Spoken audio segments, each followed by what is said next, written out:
Good evening, everyone, and happy Wednesday, April 8th, 2026. I am your host, Sonja, and welcome to the Legal Score. Thank you so much to Pink Fan Fur for producing the promos for me, as well as Brian Arndt, the production extraordinaire behind the scenes.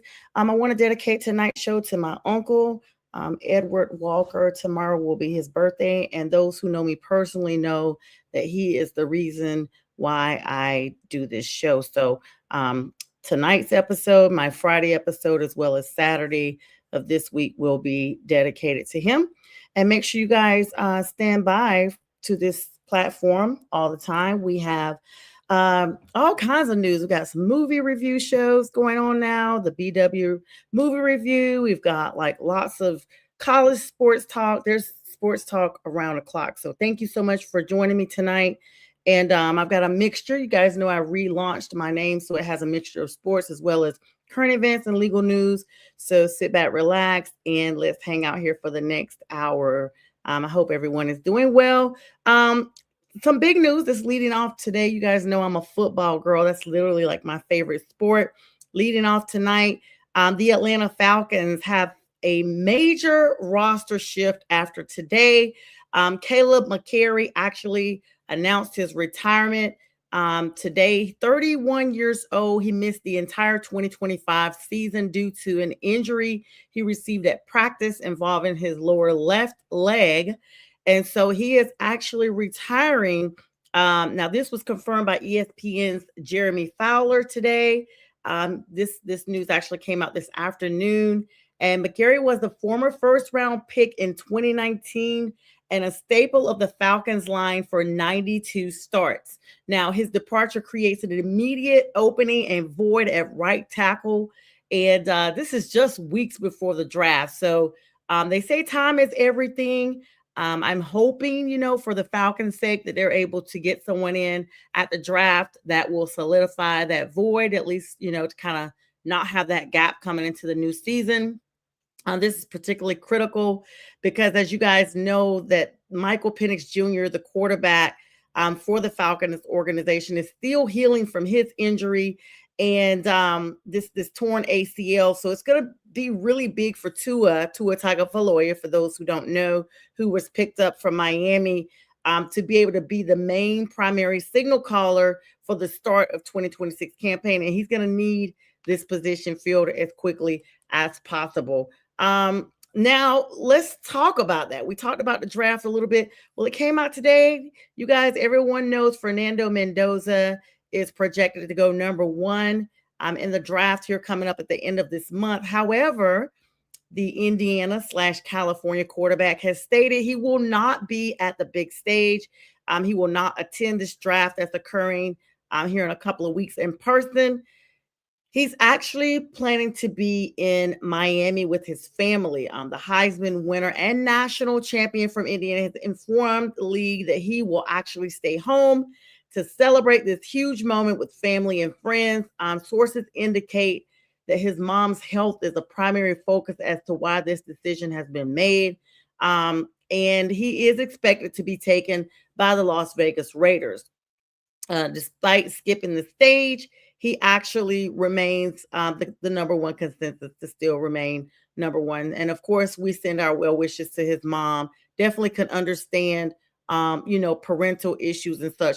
Everyone that's coming in, I see everyone watching. Please say hello so I can pop your comment up and let us know where you're watching from. Thank you so very much for being here tonight. All right, let's move on. Major League Baseball, you guys know we're in the crust of the season now. We're a couple of weeks in. Braves and Angels brawl. Now, those of you all that do not know, I'm a huge Braves fan, have been one since I was a kid. We didn't have a professional baseball team in North Carolina. Now that I live in Atlanta, I definitely support that franchise. Well, Jorge Soler, who is one of my favorite Braves, part of the championship team back in 2021, left, then returned in 2024. And now he is with the Angels. So he and Pitcher Lopez from the Atlanta Braves got into a huge stare down with their game. And I don't even know what prompted this. All I know is I saw the clip and it was like a stare off, then Lopez mouthed something. And before you know it, the two were going at it. Benches had to be cleared. And today, punishments were passed out. Hello, B. Thank you so much. What up, though, to my producer checking in. Thank you so much, B, for always supporting. And thank you for greeting. Of course, he's watching from the Michigan, the D Tweezy area. But this this brawl, I'm just interested in how this all stemmed. Now, I told you that Soler played in 2021 and 2024. Well, Lopez was there in 2024. Now, he was not there in 2021 when the Braves won the World Series. And so I'm just interested to know, I can't seem to put my finger on it before the show at least, that there must have been some type of bad blood left over in the locker room if those two players actually had time to overlap. I couldn't even find the specifics as to whether or not they actually played together for the Braves during the time that Soler was last a Brave and that Lopez is there. Now, this is Ronaldo Lopez, that's who I'm speaking about. I mean, this brawl happened on Tuesday night and it went on for quite some time. Of course, MLB, Major League Baseball, handing down significant discipline on today. And like I said, benches were not loaded, they were cleared. The pitcher, got into it, and we see this type of thing all the time, but to hit with a helmet on, it's always the craziest thing that I have seen. Oh, I hope she's cute. What's up, SKK? Thank you so much. He says I look like Nia Zach. But to know that this has gone on and to hit someone that's wearing a helmet with your fist, you're really just hurting yourself. Well, the punishments have been coming down. Jorge Soler has been suspended for 7 games, as well as Ronaldo Lopez has also been suspended for 7 games, and they have both been fined. Now, the fine amount has not been disclosed as of yet. Y'all know if I find out, I will let you guys know. And by the way, hit the thumbs up. All of you all that are watching, please at least give me a thumbs up so that I will be able to, get this out to more people. They'll know that I'm actually live. This conflict actually ignited between these two in the 5th inning when Lopez threw a high and inside pitch that Soler perceived as intentional. Soler charged the mound and the two exchanged unpleasant pleasantries and then punches as well before being tackled. Both players are appealing this decision for the 7-game suspension as well as the fine. And this is going to allow them to remain in their respective lineups so that they can actually play for tonight. Let's see. Somebody's got some news for me. Oh, what's up, SK? Okay, so B, they've got it lowered to 5 games. All right. I don't know. To me, 5, 7 is still 2. B, let me know if that's the final decision or not, or if that's lowered as until they make the final determination. All right. So there is a legal case that I'm going to talk about here in a minute that involved a well-decorated NFL draft prospect that sadly lost his life. But before we get there, let's talk about well, actually that may be what I need to run over to real quick. Let's move this into some salacious news, shall we? I try to wait and like weigh all that at one time, but then sometimes I can't. Let me actually go to some NBA news before I get to anything else on here. In the NBA, the Dallas Mavericks confirmed today that Luka Doncic will miss multiple weeks with a significant hamstring strain. This follows the loss of Kyrie Irving for the season. In Los Angeles, the Lakers are monitoring Austin Reeves, who remains sidelined with that oblique strain. This is just really crazy because the NBA playoff race is going on right now, y'all, and it's being reshaped due to these major injuries. So the fact that this is when they're going down, and they've already played the duration of the entire season. We're about to go into the playoffs, and teams that need to win to stay in are losing key players. So it's going to be interesting to see how that all plays out. Of course, my Hornets still trying to dangle in there. They were looking really good for me. You see me wearing my LaMelo Ball shirt. Shout out to the Hornets. Atlanta looked good a couple of nights ago. They almost won against New York in a nail biter. A basket that was this had to be Tuesday night. A basket that looked as if it had gone in on the buzzer was not removed from the tips, had not gotten off in time before the buzzer, because had it been, the game would have gone into overtime. And I believe the final score was 108-105. New York getting it done. Hello to you, Watermelon 34. Thanks for saying hello. You guys make sure you also thumbs up this live stream. All right, so now that I've gotten all that out the way, I do want to talk about some college news here real quick. Now, this is really important because unfortunately, I've seen the White House get involved for whatever that's supposed to be with college and how how colleges are doing their. I think it's something to do with these NILs as well as ongoing things, entering the draft, the transfer portal, you name it. Just a lot going on. So basically, let me look right here. The executive order on college athletics is actually continuing. The order mandates as of April 3rd, the NCAA implement a strict 5-year eligibility limit and prohibition on professional athletes returning to college play by August 1st.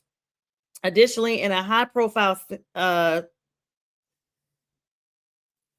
case that we're looking at, involving that, it's looking like, okay, does this get a chance? Do these guys get a chance to enter the portal? We've had players that don't get drafted as high as they want to, or don't get drafted at all, and then they go back into playing for college.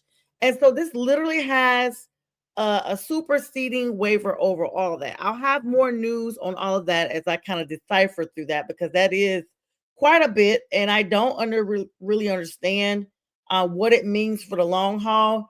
It seems like a bunch of just extra stuff, like people getting involved in things that they really shouldn't be involved in. Seems to be the case, at least in my opinion. Um, and for instance, Michigan, of course, congratulations to them. They got rid of the Huskies. Hurley Huskies went on home. Michigan celebrating its title, while that transfer portal is dominating that news. Is crazy, but congratulations to the Wolverines. First title since the late 80s, and they got it done. And UConn does not get an opportunity to run it back. It's crazy because it's always a story that overshadows something else. Coaches at Kansas and Kansas State are reportedly in active negotiations today to stabilize their 26-27 rosters, because there's a few schools out there that I saw that do not have a roster at all. There was one school that the entire team for basketball is in the transfer portal. So I just don't know. The transfer portal is the same thing with football. We see it all the time, and it looks like the same thing is happening. University of North Carolina has hired their coach, replacing Coach Davis. So congratulations to him. Um, I'm going to shift for just a little bit here back to the NFL, as I roll into this salacious news that I promised you guys, because it's so much entertainment news that's intersecting with law. And I'm trying to think. It's none of it's good that I'm about to tell you guys, honestly. But it's entertainment because it is under that. I want to talk about really quick, not really quick, because I got time to talk about this. This is a very sad story.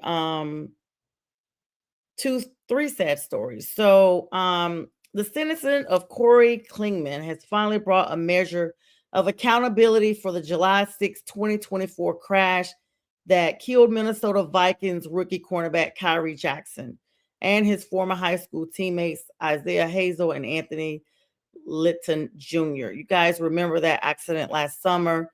The three of them were together. School was out, and this also involved alcohol by the other driver and everything. So let me bring you guys up to speed. Jackson was a fourth round pick out of Oregon. a rising star who had just signed his rookie contract, literally like so close to right before he passed away. Um, the accident occurred at 3:14 a.m. in the morning in Prince George County, Maryland. Klingman, who was 25 years old at the time, because this was just about 18 months ago, was driving an Infiniti Q50 with speeds over 100 miles per hour. I think I read somewhere where it was 109 on Pennsylvania Avenue when she attempted to change lanes and struck the Dodge Charger that Kyrie and his friends were riding in. The impact sent their car off the road and into a line of tree stumps. And Kyrie and Isaiah Hazel, passed away at the scene, and Litton died shortly after at the hospital. This was a horrific accident. Um, the legal proceedings had been very intense. Klingman was indicted on 13 counts, including vehicular manslaughter while under the influence. On February 4th of this year, the court officially sentenced um, Klingman to 15 years in prison, with the judge suspending all but 3 years. So the state's attorney, Alicia Braveboy, basically noted that while some may feel the sentence is light, it reflects a plea agreement that acknowledges the lack of prior criminal intent while holding her accountable for a reckless decision that permanently altered three families. Um, and I just thank you so much, Watermelon. I just have to pause for a moment. This case is a sober reminder for draft prospects and veterans alike of the consequences of impaired driving. I A plea agreement when three people lost their lives is rough, because it's not just an accident if you are making a choice to drink alcohol or to consume drugs. The only exception I probably would have made, in my opinion, and it's just my opinion, because let me put a disclaimer out there in case you guys didn't see it. I'm not a lawyer, I'm a law student, so I am only expressing my opinion. I just feel that unless she was on medication that may have altered her ability to operate a vehicle, because hey, we all do it. We get the little sniffles, we take some medicine and we go ahead to work. That means we got to drive. Or we go to school, that means we got to drive. Or we go wherever, that means we have to drive. And it's just medicine, but it alters the operating faculty of our mind that controls the vehicle. A lot of medicines have a disclaimer on so many medicines that will tell you to at least exercise caution when operating a vehicle or heavy machinery, which could be a forklift or you name it, whatever it is. They have that on there to protect themselves from being um, liable and brought into a lawsuit when something of this magnitude occurs. If she was indicted on 13 counts, including vehicular manslaughter, while under the influence, and they gave her 15 years, and then the judge turns around and suspends all but 3 based on a lack of criminal history, I am struggling, because I'm pretty sure the ability to just overcome that many lives were removed from this earth by one person and one decision is astounding. I'm interested to see, and I probably need to do a little more research on this, y'all. The vehicle that Kyrie was in, do they feel that it was contributory to the accident? Were they doing something, were they speeding? Were they texting and driving? Something that would have contributed to this accident. And maybe perhaps that's why some of the time was set aside. But to be honest, here in Georgia, I've heard of people, literally the example I gave you, taking cough medicine and getting into an accident, and their child passes away. They're driving and their child passes away. They are in the hospital for months, comatose. They finally come to. When they come to, they're already restrained to the bed because the state has already decided they're going to press charges. And this person was sentenced and did 15 years in prison for the loss of her daughter, which was an accident because she was taking cough medicine. And I know this, and I know it's not fabricated because I've seen the paperwork. And you would think in that situation that this person accidentally took their own daughter from their lives. That in itself is an astronomical pain and loss that will never be remedied. That's already a punishment enough. Even though it was an accident, she has to live with this every single day. And that's been a couple of decades ago. But then you have a situation in Maryland that allows a plea agreement because of previous criminal history. And so that brings me to a small point I want to make. A lot of states have looked at things such as minimum mandatory and sentencing recommendations. And we know there's some states that are Commonwealth. There's Kentucky, there's Virginia, I believe West Virginia is one, Pennsylvania is also a Commonwealth. Those states basically in some ways detach themselves from the overall consensus of how laws are applied. But then you have states like I just mentioned, Georgia, and I'm a Georgia resident, that in this same situation, Klingman likely would have been facing about 70 years because they would have tacked on it. Well, I say maybe 60, 20 years for each person. And in the right jurisdiction, she's going to do at least 70% on each of those indictments, each of those dissolvements of her case. Like everyone that was sentenced, everyone that was disposed of, the disposition of the case, she would have done, like, say they gave 20 years, okay, they're going to want 15 of that off the rip. So now you're at 45 years. But Maryland seems to be more lenient. And with Klingman only getting 3 years, she's still a young lady. She'll be able to, bounce back. I hope she gets the help she needs mentally because I'm pretty sure she didn't set out to do this. It was not like it was intentional. It just happened. Hi, how you doing? Let's see. This is Worzier. Hello. Thank you for saying hello. Everybody, let me know where you're watching from. So anyway, I know the families are distraught. And one thing that people don't realize, civil has nothing to do with criminal. So even though she may have criminally only received 15 years and they basically reduced it down to 3, the civil lawsuits will come forth, particularly for Kyrie, who had just signed the NFL contract. And how that works is the younger the person is, the more they probably would have been worth had they lived a full life.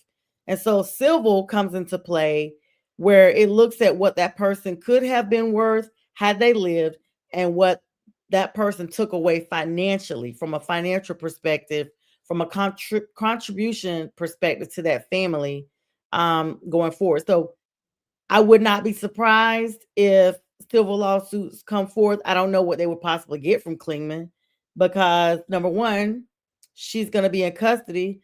And number two, her background is not out there financially. Like it doesn't say she comes from wealth. It doesn't say what type of business she was running, if she was running one, what type of work she does or anything. So I say all that to say we may not get anything. They may not get anything and they may not seek to get anything. Everyone was young and sometimes it just is what it is. All right, guys, I'm gonna take this moment to go ahead and go to my halfway point, and I will be back. I will be back right after this.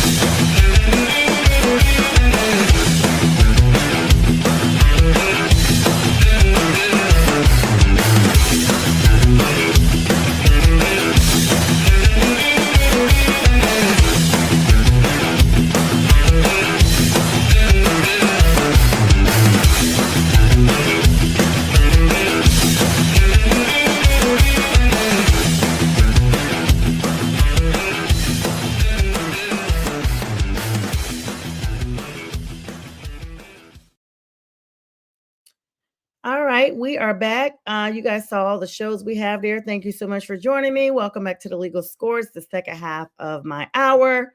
And so yeah, so now we're talking entertainment. And for those who follow the music industry, this next story is kind of puzzling, in my opinion. Rapper Offset, who I think he's still married technically to Cardi B, but he was hospitalized following a pew pew in Florida on April 6th. And accordingly, artist Lil TJ was arrested on charges that were supposedly linked to that. In the world where sports and entertainment actually intersect, we're tracking this legal fallout of this pow pow involving Migos rapper Offset. On Monday evening is when this happened. He was injured near the Seminole Hard Rock Hotel and Casino in Hollywood, Florida. This is right outside of Miami. He was transported to a local hospital and is currently listed in stable condition with non-life-threatening injuries. They've have had pictures up there. Page 6 already has him out there taking a smoke break in a wheelchair, this, that, and the third. This story took a complex turn because fellow rapper Lil TJ, Tion Merritt, was arrested in Broward County shortly after this incident. And initially, social media had flooded it with, BS reporting, rumors that he was actually the one that had, injured him with his weapon. I'm being real strategic because I don't want to get flagged for saying this, but you guys see the what I'm doing. And however, through Broward County jail records and Lil TJ's attorney, Don Florio, TJ was arrested on charges of disorderly conduct and operating a vehicle without a valid license. Unrelated to the incident itself with Offset, even though two other individuals were detained on the scene of this incident. Now, Lil TJ has not been charged in connection with any gunfire. I can say that. The investigation is ongoing and law enforcement has secured the scene. You guys remember the crazy narrative is Offset, of course, was the rap group Migos out of Atlanta and the north of Atlanta, like Athens, so the north. But unfortunately, in November of 2022, Takeoff was unalived out in Houston when Offset and some other persons got into it over a domino or dice incident at a bowling alley. And so that trial will be coming up this summer. But Takeoff did not survive that incident. And now here we are, a couple of years removed from that, almost 4 years. Seems like it was just yesterday. But now Offset is in a similar situation, but Offset is expected to recover fully. So it's gonna be interesting to see how that all pans out. I will fill you all in as I get the details. I don't have any details more than what I just told you all now. So that's that. All right. Got some more scandalous news for you guys.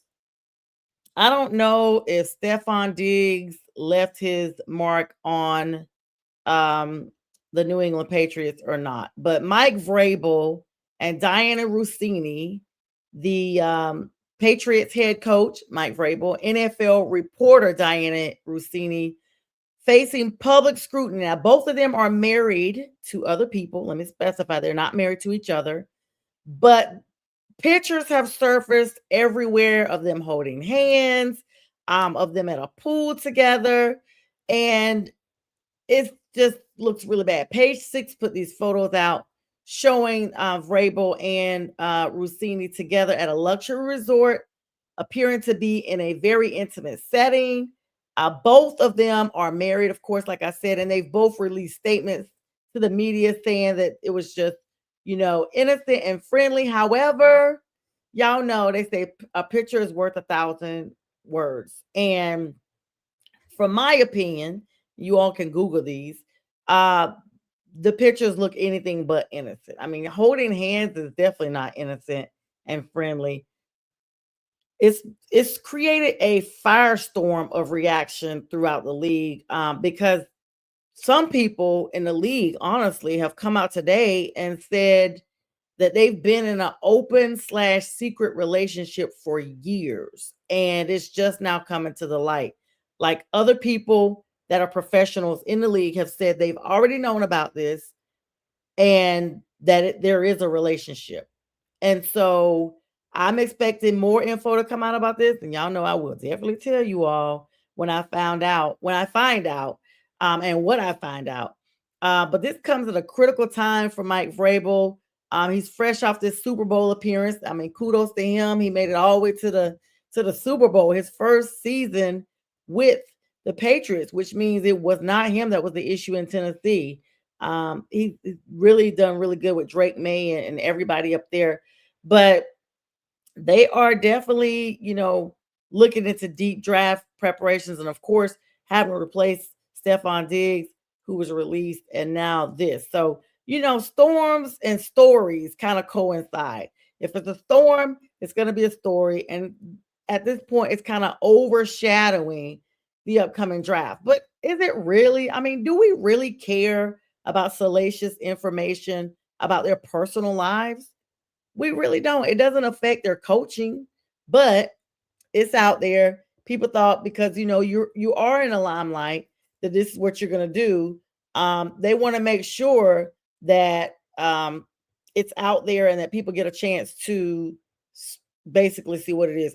I need to check one thing, guys. So all of you guys from the Texas area, I'm about to go over to another trial, and this is the death of Mo 3. Now, I'm gonna be honest, I didn't know who he was until he passed away, but I did watch the footage of how he passed away, and it was horrific. I mean, it's always horrific anyway when someone passes away, but to be basically taken during the daytime, like, I mean, nobody, they were on a freeway. Let me just bring you guys up to speed here. Let me see. Please. I gotta pull up a note on this because I want to give you all some background on this situation before I delve into it. For those that don't know, in 2020, Dallas rapper Mo 3, Melvin Noble, basically was unalived on the highway. And another rapper is actually involved, Yella Beezy. And this happened November of 2020. He was pursued on I-35 East in Dallas.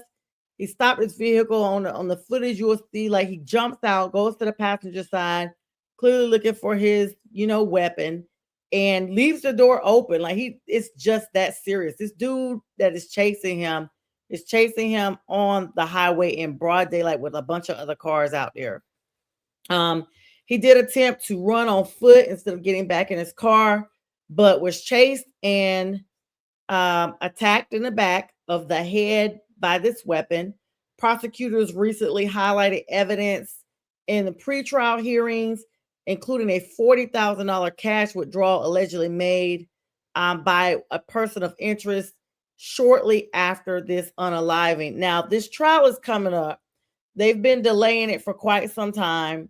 Yella Beezy, who's Marquise Conway, has been indicted as of March of last year for capital murder. Prosecutors actually alleged that he paid that $40,000 that I was just telling you all about to put a hit on Mo 3.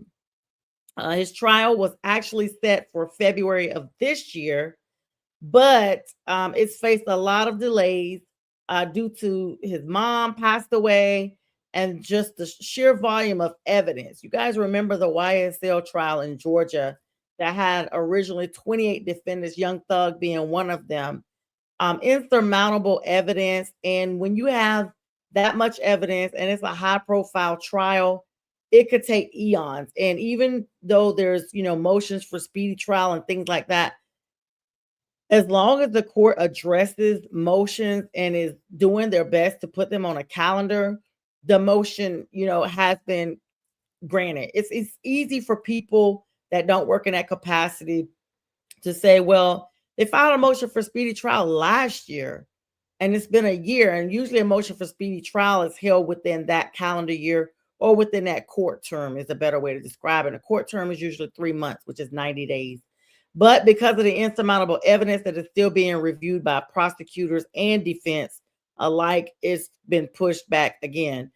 Now, the alleged gunman, Kewan Dontrell White, um, is already serving an 8-year and 9-month federal sentence for a firearm possession related to that specific incident. And the reason why it was federal is because of just the highness of this incident. His state trial for the actual murder of Mo 3 was also pushed back to February of this year, but new evidence is coming in as well. I'm really interested to see how the feds jumped on that so fast. I'm wondering if it was because it was on I-35. Of course, another person, Devin Maurice Brown, a co-defendant, was also arrested in 2021. He's also facing charges in connection with this incident, with his trial basically running parallel to others. So there was some talk early on that one of them or both of them or all of them were trying to sever their cases, which means they're going to separate.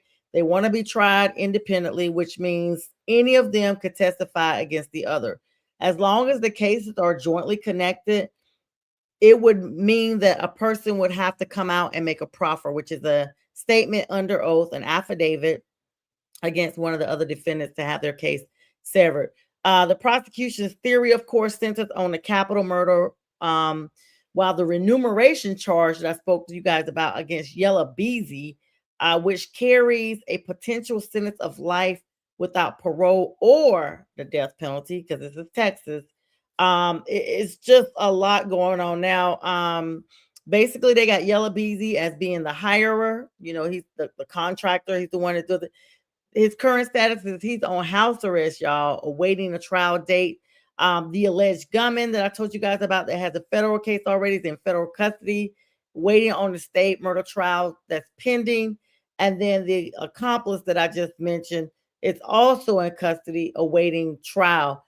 And this is one of those big things that you're just like, it's a delay after a delay after delay. So that's what I got for you guys on that. I feel like I'm need to check one more thing here before we get ready to hop off. But I thought you guys would be interested in knowing about that entertainment news. Let me bounce back over really quick. I don't know how I forgot to start the show with this news. The Chicago Sky have moved on from Angel Reese, and she is officially an Atlanta Dream. So just ahead of her birthday that's coming up here next month, Angel Reese is coming to the A, and massive contract for her, 800,000 starting to a million. They're expecting her to be able to get that. She's of course a forward, and the LSU alum that played amazing. They're expecting her to really heat up the Dream. And so ticket sales, of course, have already gone up because let's be clear, y'all. The WNBA has an issue with filling seats. They always have. We saw the Caitlin Clark spark go up, and now it's kind of going down. We see Asia Wilson. Like, you see certain players that come in and they ignite the interest for the sport. and then you see it kind of fizzle down. So Atlanta's gonna get like a little match strike right here, and then hopefully generate some revenue in the A, some interest in the A. Now the Chicago Sky actually traded her um, after only 2 seasons. Her tenure in Chicago was marked by questions about her on court fit with Camila Cardozo. You guys know her out of South Carolina, and coaching changes.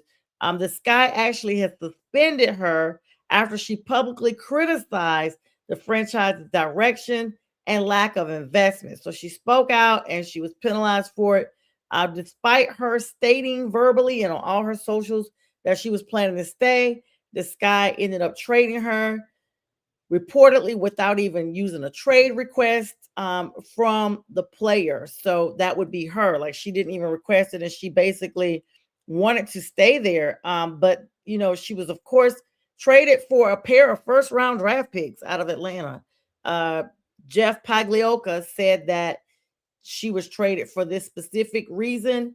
They want to get some fresh talent over there. And she was a focal point for this team while she was there. But the things that went on, with her personality and things like that, they just feel like she just literally just was not the mesh for them. And you guys will remember when she got drafted, she had the whole angel in the sky thing on her social medias.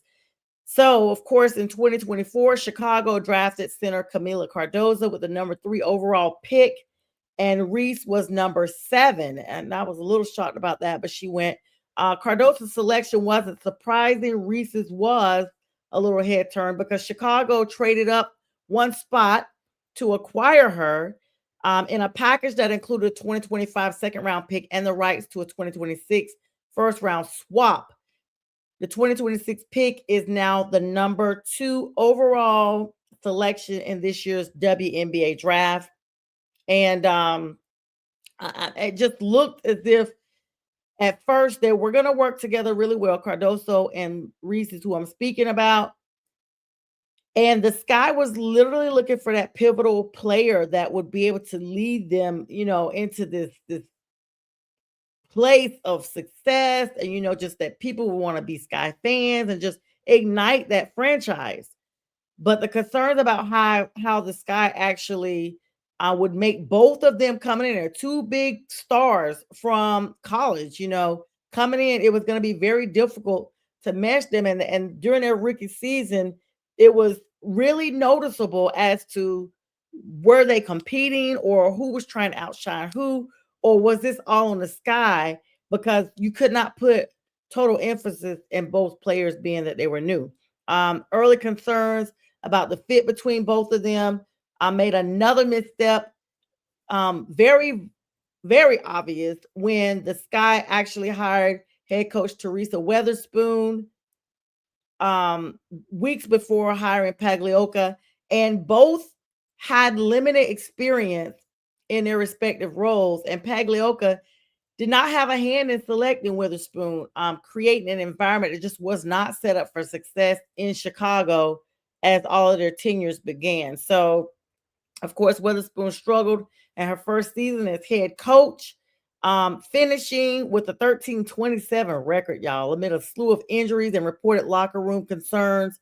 And the Sky also missed the playoffs after winning only 2 of its last 14 games. In September of 24, the Sky fired Weatherspoon less than a year after her hire. They was just like, this is not going to work.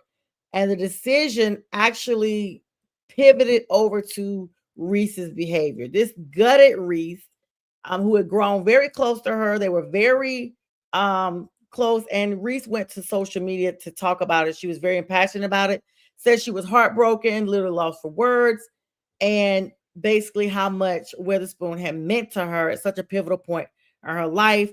And she said that Weatherspoon was the only person that believed in her and the one that trusted her. And so from that point on, we started to see a change in Reese's personality. She was becoming more vocal about issues, and it just was not it just was not a good situation. Of course, we know the minority situation came up about her being Black, and how a lot of people don't understand in the sports arena the double standards that you get as a tough job as a Black female, and then crazy circumstances that had gone on when their backs were against the wall in Chicago. And then she just goes on and on and on, and she just did not hold back. In November of 2024, the Sky went on to hire former Las Vegas Aces assistant Tyler Marsh to be the franchise's next coach. And the hope was that Marsh would basically get Chicago back on track with a winning record. But then the Sky went to 10-34 and missed the playoffs again. The offense just could not do the best thing. And then they were looking at guards Courtney Vandersloot and Ariel Atkins. They weren't that much of a help. As a matter of fact, Vandersloot tore her ACL. And with it being just 7 games into the season, there just wasn't enough to go back to anything. And Reese just was depleted at this point. Lack of stability on the offense. And, I've seen the memes about how some of her shooting was. And Angel Reese, coming to Atlanta, hopefully is a fresh start for her. She's managed to improve her overall stats from her sophomore year on up. And then the fact that she was, just having so many personality issues in Chicago, unfortunately, overshadowed that. You guys know, I've always talked about how sometimes off-field behavior can overshadow on-field behavior. Same thing with the court. And so Angel, of course, did get a chance to do a heartfelt goodbye to the Chicago Sky. That rhymes. And she is now rolling on into Atlanta. She's here.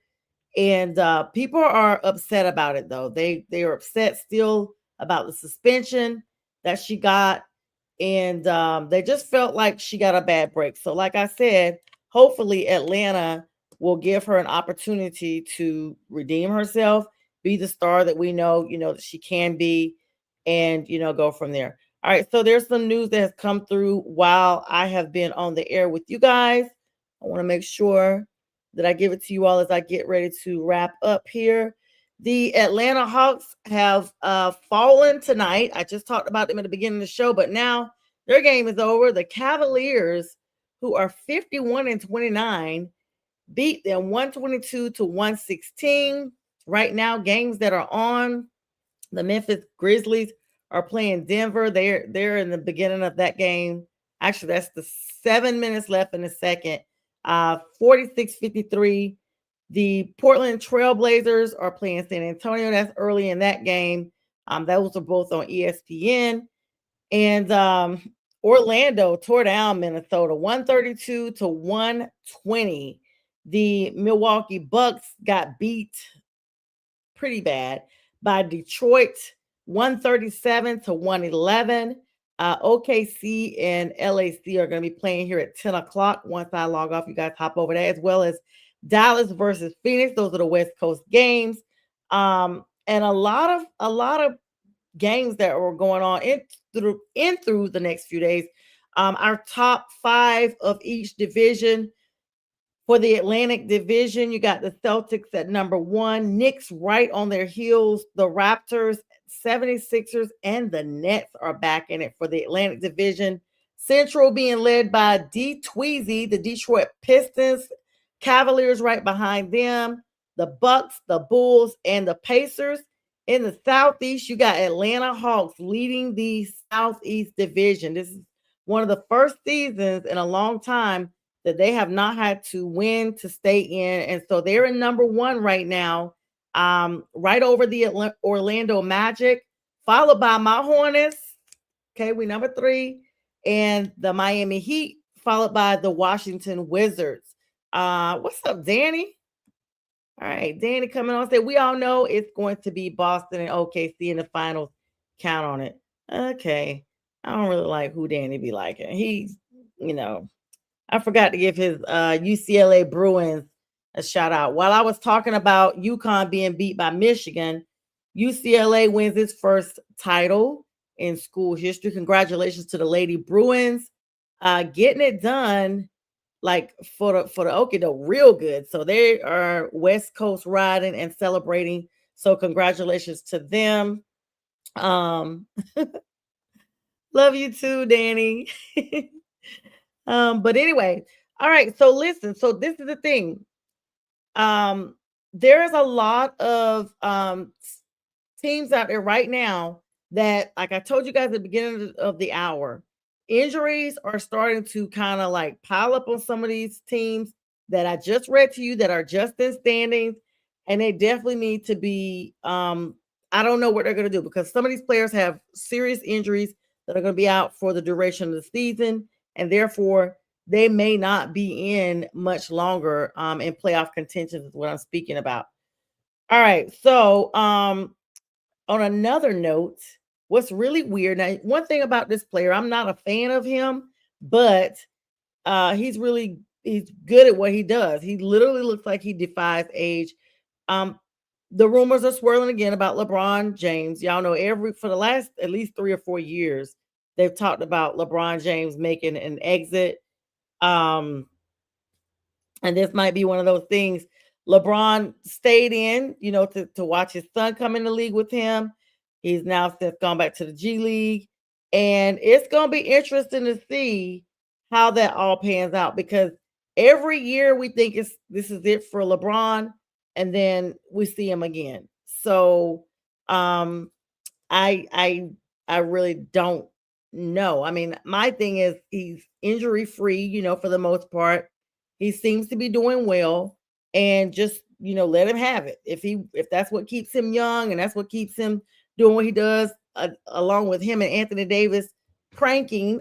There's this new show called Played on TBS. They just got Draymond Green really well after the Atlanta New York game the other day. You guys should check it out. I think it comes on, I guess, regular on Tuesday nights, right after the NBA game. But it's really fun. So I'm just like of the notion, if he feels good, looks good, let him have at it. Now, as I get ready to wrap up, I know we hinted about it a little bit earlier about Fernando Mendoza not coming to the draft, but let's be clear, the draft is 3 weeks away, you guys. We are literally finally here. But fans do not have to wait long to see how it may play out. It's a bunch of mock drafts out there. There's been plenty of debate about whether this draft is actually bad. People are saying, of course, because Arch Manning is not in it, that it's another trash quarterback draft. And I mean, it is. I mean, it's deep, but it does lack all pro caliber prospects and several players who possess special talents that play positions that are not often selected in the top 10. So the actual draft will likely unfold much differently than consensus boards actually are projected. And as a result, me, you, all of us fans should not get hung up on who their favorite team is and who that team bypasses. The 3-day event will be an opportunity for teams to find starters and quality depth into day 3. Let's see. Danny says, "Oh my God, someone please take LBJ and his son with welcome arms. He's kept the Lakers hostage too long." What's up, Corgy? Corgy says, Finn said K Ream. Okay, all right. But as a reminder about the draft, guys, and you're right. I mean, Bronny's gone to the G League. I think they try to give him an opportunity to come back into the league, Danny. And he's back, and then he's waiting on another son now. And I'm like, LeBron, you are past the 40 mark now. And there's that. Now, as a reminder about the draft, the teams that are without a first round selection, which means you will not hear from them unless they trade up or do some type of shenanigans, which they always do. The Jacksonville Jaguars will not be in the first round, so you Jags can take it easy unless y'all get the word, and it will happen. It's almost like you got to stay glued to the draft because so much is happening. The Falcons also do not have a first round selection. You guys know why. This is because of trades that were made. They coughed up theirs to Miami for Tua Tagovailoa. And the Colts, are without a first round draft pick, as well as the Packers and the Denver Broncos. Now, it really won't matter for Denver anyway, because they're like 3 or 4 from the last spot. So it doesn't matter. They would have been at the bottom of the first round anyway. But we shall see. And Danny says the NFL draft is the best draft of all sports. You know what, Danny? I'm glad you made that point. It really is. I remember trying to watch the WNBA draft, and it was 45 minutes. And the reason why I know that is because I had paused it or something. I stepped away and I came back and it was over. And I'm like, wait, something clearly had happened to my TV. I know that draft wasn't over like that. And it's just so it's a lesser degree of interest. It's no emotion whatsoever. I will say this. I wish the NFL, and I said this probably a couple of weeks ago, I wish the NFL would do lotteries instead of the worst team gets the top draft, because at some point you see the same teams in the top 5. We've seen the Giants, we've seen the Titans, at Atlanta and Carolina were both in the top 10, and New Orleans. The whole NFC South was in the top 10 draft spots for the last several years, and this year they won't be because the Panthers, I don't know, they're still around the 500 mark. So let's not brag too much yet. But it's the same teams. And so I think that they should do what the NBA does, and that is draw lots. And with that, I'm out of a lot of time. I appreciate all you guys tonight joining me. Make sure you join me Friday with the fellas. Y'all have a good night. Thanks for the likes and love.